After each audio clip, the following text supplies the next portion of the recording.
most people, there's social enterprise. The most popular is business, farming.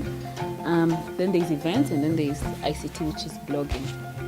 Maybe what I can start by doing is just by sharing about how we started Akira Chix, for the social enterprise, how we started Jua Kali, and then based on that, we can do like a summary, look at the challenges, and possibly, hopefully, address some of the things that you guys have raised.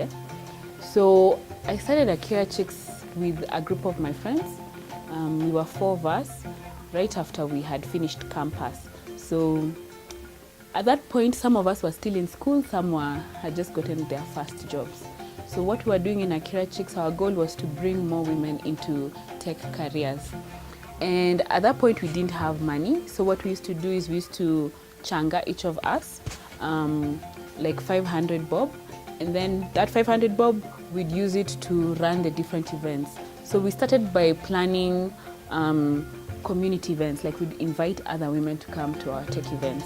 Then after some time, we realized, okay, people are just coming, we're talking to them, they're coming, we're talking to them, but we're not adding anything more. So one of the things we decided to do is we decided to start a training program.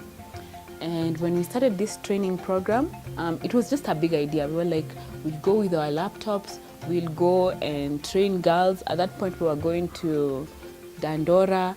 So we'd go to the chief's place, we'd go with our laptops. It was a big idea at that point. We didn't think about security, we didn't think about so many things. And I think that's very important when you're starting a business. I think for me, in my experience, I feel like it was good that we were naive, that we didn't think too much about all the nitty-gritties. You just go and do it. And then you learn as you go. There's something I read yesterday, a quote. It said, the only way to get experience of founding a company is to found a company. There's no school that is going to teach you how to do it, you know. And it's the same way. The only way you'll get experience for being a CEO is by being a CEO.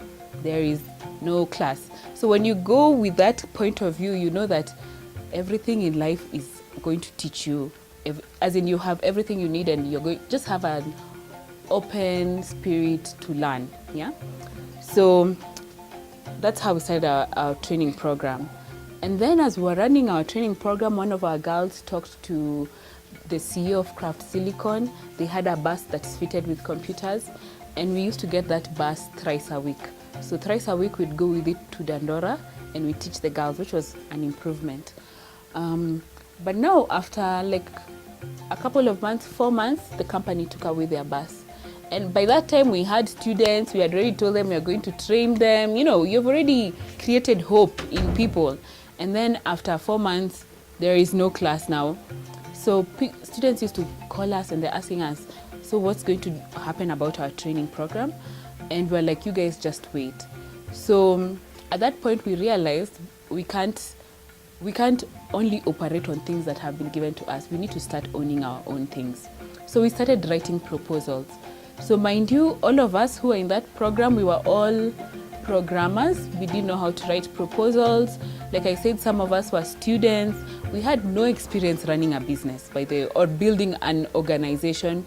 We didn't know where to start. We couldn't afford lawyers' advice. So we did a lot of mistakes along the way, that's for sure. So we started writing proposals.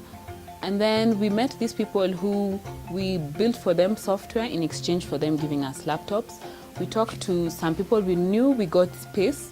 It was an office, the office boardroom. That's where we started teaching the students.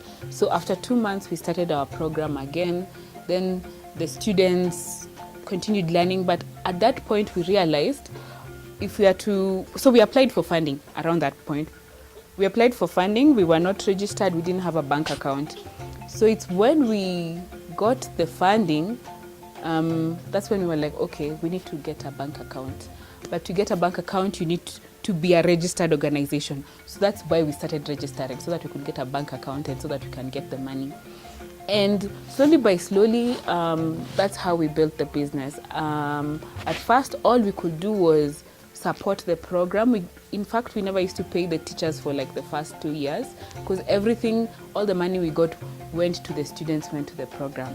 But as we got experience dealing with funders, we started understanding this is what funders like, this is how they want you to talk and stuff like that. And we started fundraising, and finally we got money to support the organization and actually to even pay our salaries. So that really is the story of how we started